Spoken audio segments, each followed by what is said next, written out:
السلام عليكم ورحمة الله وبركاته أعزائي المتابعين. جينا لكم بفيديو جديد ومعلومة جديدة.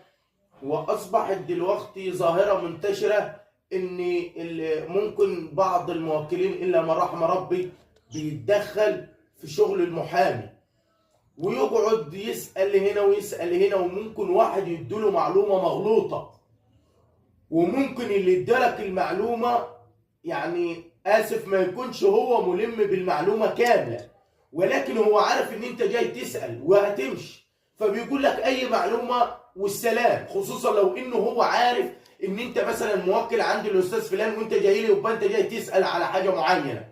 النهاردة بيسألونا التخفيف.